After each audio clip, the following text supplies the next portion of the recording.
Yes. Do they even accept the Gospel of James? They don't know. So then, can they not say we reject it?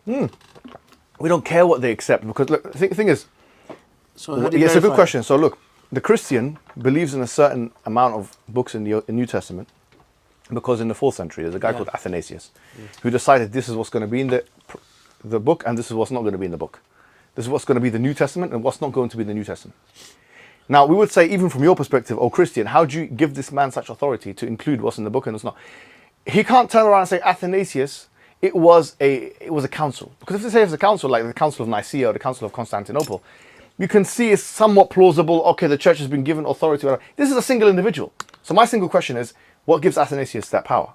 So for me, as a non-Christian, I don't need to throw everything away from Christianity. Just like historians have been using texts of the Bible in a minimally and maximally way, I have the right as a historian to look at it and say, well, actually, I'm going to look as a historian, yes, at the sources which are closest to the geographic location which Jesus Christ is meant to be. I don't care about what Athanasius decided to be authoritative or not authoritative. I'm going to look at what's closest to Jesus. And when I do so, I find this actually, the descriptions of Jesus' birth is more in line with the Quran than your descriptions. He's going to say, no, but we don't accept it as Bible. I say, we don't care what you accept. We're talking, this is a historical discussion. It's not a religious one. We've already parked aside our religious biases. We're not talking from a confessionary perspective, faithful perspective, what Athanasius said, what Martin Luther said, what John Calvin said, what Augustine said. We don't care about these people. These are theologians. This is a historical exercise, not a theological one. That's what I would say to them. I say, when we look at the historical data here, if we are to believe that Jesus Christ actually existed, and we do believe that, then we have to look at what the evidences of his existence were, what kind of different narratives, and this is one of them.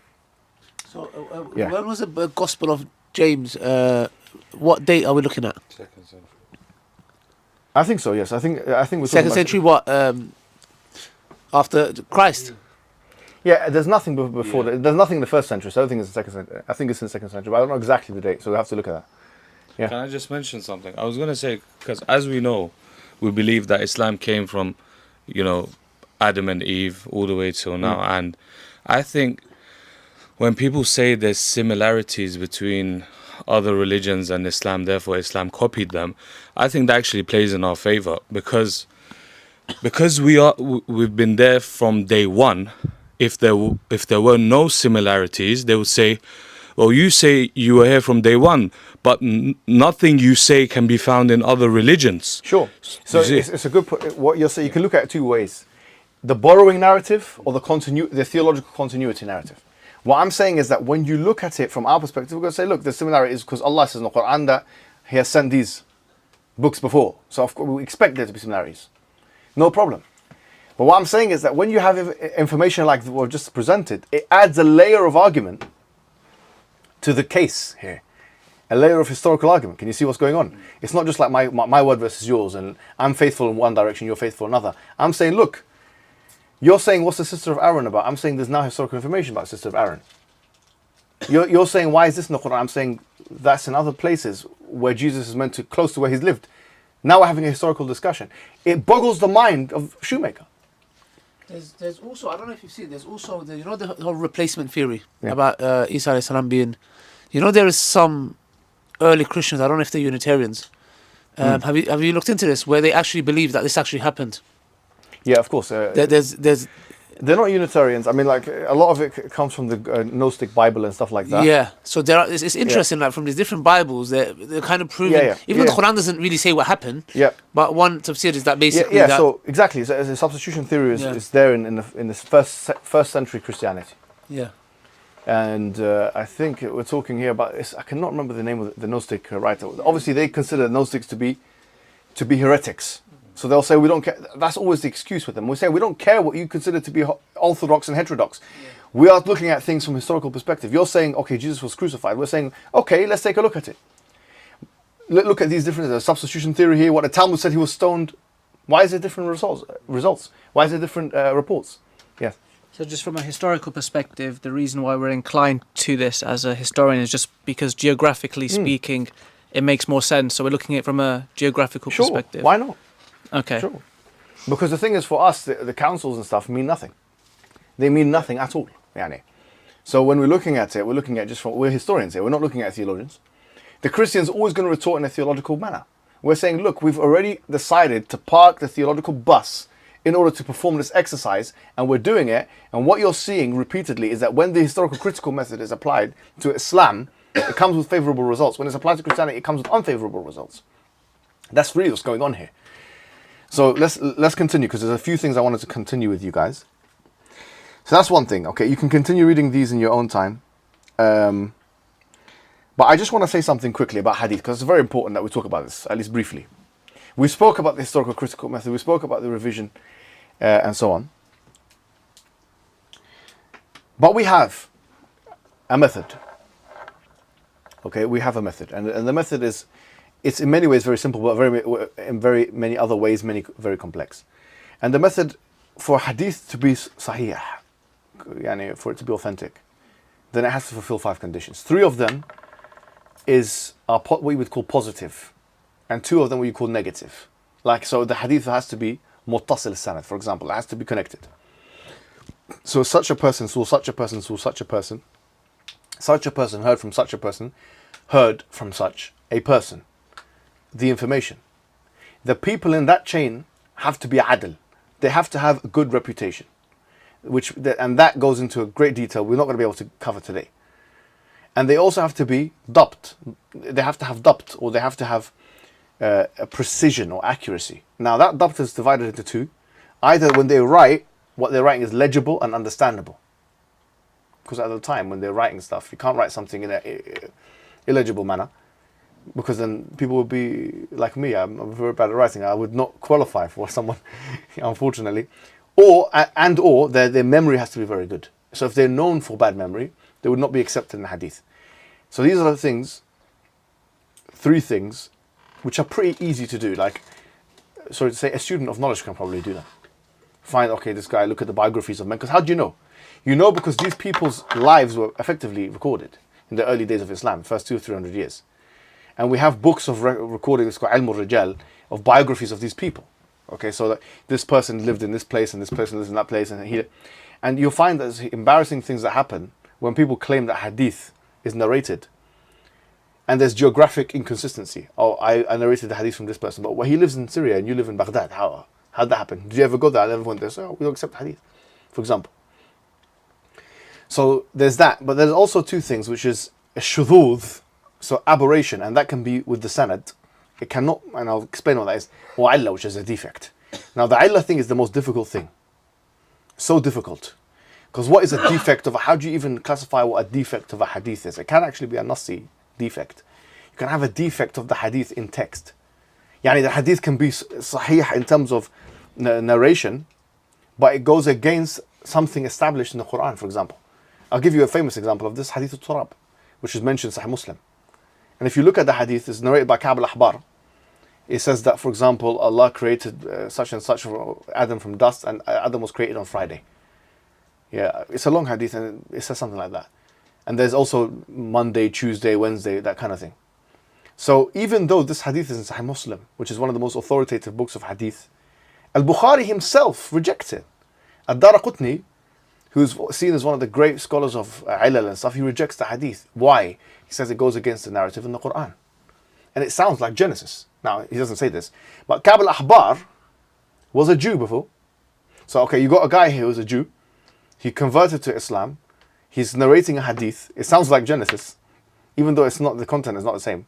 And it goes against the Quran. Al-Bukhari says, even though it's in Muslim, I mean, he doesn't say this, but he rejects the hadith itself. Daraqutni rejects the hadith itself. Why? Because it has a illah, it has a defect within it. So this example, this is a very difficult thing to do, because you can have a illah in the nas, you can have a illah in the content of the hadith, but you can also have a illah or a defect in the sanad. You can have something shadh in the nas and in the sanad. It's like you can have it in the chain of narration, and you can also have it in the actual content as well. Now this is the hardest thing to, because it's a falsification exercise. It goes negative, whereas to prove that the hadith is muttasil is easy. Okay, we look at the biographies, these guys are not liars, they're not whatever, they're not mubtada, whatever. And even the mubtada has some rulings attached to him, by the way. He can narrate a hadith so long as he's not calling to his bid'ah and blah, blah. So mubtada is khawarij in Bukhari, for example. So it's an interesting situation there. But so there's very specific, logical, historical methods that are used here. Suffice it for me to say there's no equivalent in Christianity. You'll never find a single chain of narration that connects Jesus with anybody that's writing anything down. The religion of Christianity has not been preserved, therefore. And by the way, someone will say, well, that's not critical enough. If you imagine that Ahmad ibn Hanbal mentioned, for example, who died 241, he wrote, obviously, he compiled the hadith, Musnad Ahmad and so on, that he memorized 1,000,000 hadith. Now, what does it mean to memorize 1,000,000 hadith? He didn't memorize 1,000,000 different wordings of the Prophet. He memorized, let's say, 10,000 hadith with 100,000 sanads. So what he's really memorizing is the chains of narration. He's not memorizing 1,000,000. Do you get it? It's just memorizing names and orders. These guys had good memory. These guys, I mean, they had incredible, and it's not hard to believe. There's people that are doing that now. Stephen Shoemaker has a whole chapter trying to tell us how the Quran couldn't have been memorized. He said it's impossible for the whole Quran to be memorized, except in a literature, in a society where there's, and he tries to bring scientific proofs. I say, what are you talking about, akhi? And even I saw him in the interview, and the guy was saying, but you get some ceremonies of some young 9-year-old memorizing the whole Quran. Yeah. He said, yeah, but that's only because they read it from paper. And I'll say, okay, now I want to say, look, but I know some guys that taught me Quran, they were blind. They couldn't read it from paper, man. Wallahi, we had a sheikh, wallahi, he was blind sheikh in Finsbury Park Mosque. Everyone knows him. Yeah, and he recites Quran every, you know what I'm talking about? Yes, I know. You know what I'm talking about? Yeah, I know. Akhi, bro, his memory is spot on, akhi. He doesn't make mistakes. Very rarely makes mistakes for Quran. And he's blind. You can't tell me this guy, he learned from paper. Anyway, so he's trying to say that they want to rubbish the idea of human memory. Because we live in an age of distraction. They think that people in the desert, they were as distracted as we were. They were looking at stars and memorizing poetry, that's all they had to do. Akhi. We're talking about comparing this and that. And even now you have people that are memorizing this stuff. So anyway, the point is this, is that the point I'm making is that they knew, but more hadiths are rejected than they are accepted. Imagine you got 1,000,000 hadith. How many sahih hadith do you reckon we have? And now we said about 10,000, by the way. Like most of the 95% of the hadith that are in the 6 books of hadith constitute what is authentic. What is authentic? So we've been so critical with the hadith that we've rejected 95% of them. We're the biggest hadith rejectors on the planet. We are, but we're not. We're throwing the baby with the bathwater. You know, there is some caution that we must exercise it. But we're saying that there's more rejection going on. That's how critical they say. This is illah, this is shadh, this is not corroborating. They're rejecting more than they're accepting. They're not happy to take, because it's true. The Orientalists will say that people have political ambitions. The Umayyads may have had political ambitions. The Abbasids may have had political ambitions. We accept. You're absolutely right. That's why we have a method, a criterion. Now compare this with the following, okay? The HCM method, now especially vis-a-vis the biblical discourse. I'm going to give you something that, according to Britannica, the historical criticism is the study of biblical literature method of criticism of the Hebrew Old Testament and the New Testament that emphasizes the interpretation of biblical documents in the light of contemporary environment. It draws upon not only exegesis and hermeneutics, but also the fields of history, archaeology, classical scholarship. So this is what we're doing here. Yeah, we're not just going for, I'm giving you a kind of a definition, right? Now look, they've got principles. And by the way, these principles were just developed recently, like maybe the last 100 years, 200 years, whatever. And by the way, it's so interesting that even according to those principles, Islam would be preserved. And I'll explain how. One of the principles is called the criterion of embarrassment. The criterion of embarrassment, for some reason, is a big thing they keep talking about. Is that if something is embarrassing to the person, it's less likely that they would record it about themselves. Now, let me give you an example. One of the things they mention is satanic verses. So if we were in the business of throwing away hadith, why do we have satanic verses? So they bring satanic verses attacking Islam. I say satanic verses is an evidence of preservation of Islam.